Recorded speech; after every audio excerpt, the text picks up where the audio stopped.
சிறுபான்மையினர் வாக்குகள் வந்து இனிமேல் திமுக கூட்டணி கிடைக்காது விஜய் இருக்கிறாரு. ஒரு அரசியல் கட்சி அவங்களுடைய மேடையில என்ன வேணா சொல்லலாம். யதார்த்தம் வந்து எல்லாருக்கும் தெரியும். காங்கிரஸ் கட்சி எந்த அணியில இருக்கிறதோ அந்த அணியை தான் சிறுபான்மை மக்கள் நம்புவார்கள். மதச்சார்பின்மை முத்திரையை குத்தும் கட்சி காங்கிரஸ் கட்சி. காங்கிரஸ் கட்சி இந்தியா கூட்டணிக்கு தலைமை தாங்கிறது. தமிழ்நாட்டில் திராவிட முன்னேற்ற கழகம் அந்த கூட்டணியில இருக்கிறது, தலைமை தாங்கிறது.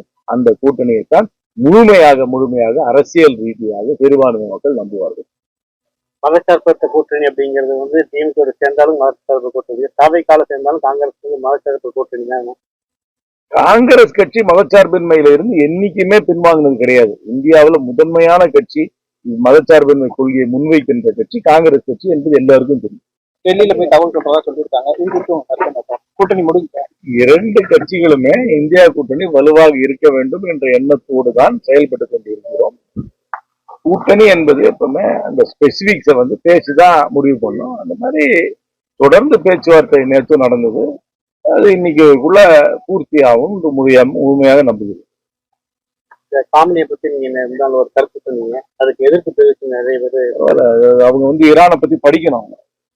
மீண்டும் சொல்கிறேன், தாலிபானை நான் வந்து கண்டிச்சேன்னா இஸ்லாமியரை கண்டிக்கிறேன்னு அர்த்தமா? அயத்தோலாக்களை நான் கண்டிக்கிறேன். அயத்தோலாக்கள் வந்து ஈரான்ல நடந்ததை கொடூரங்களை படிச்சு பார்க்க வேணும். நான் மீண்டும் சொல்கிறேன், அமெரிக்கா வந்து ஈரான் மீது தாக்குதல் நடத்தினதை வன்மையாக கண்டிக்கிறேன். அதே மாதிரி காசா மீது இஸ்ரேல் தாக்குதல் நடத்ததை வன்மையாக கண்டிக்கிறேன். அமெரிக்கா ஈராக்ல நடந்த போரை கண்டிக்கிறேன். அமெரிக்கா வந்து ஆப்கானிஸ்தான்ல நடந்த போரை கண்டிக்கிறேன். அதே வேளையில வெனிசுவேலா அவர்கள் வந்து அதிபரை கலத்தி சென்றதை கண்டிக்கிறேன்.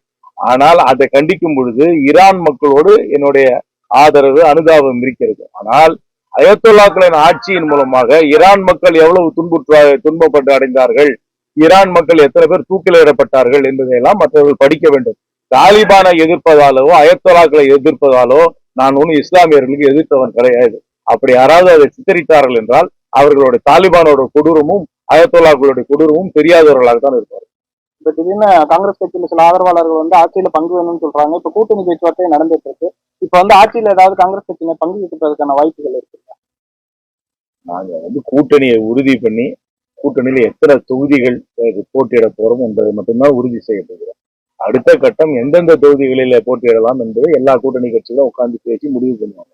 அதுக்கப்புறம் நல்ல தரமான வேட்பாளர்களை நிறுத்த வேண்டும். அதுக்கப்புறம் பிரச்சாரம் செய்ய வேண்டும். அதுக்கப்புறம் தேர்தலில் வெற்றி பெற வேண்டும். அதுக்கப்புறம் பேசுறத பேசிக்கிறாங்க.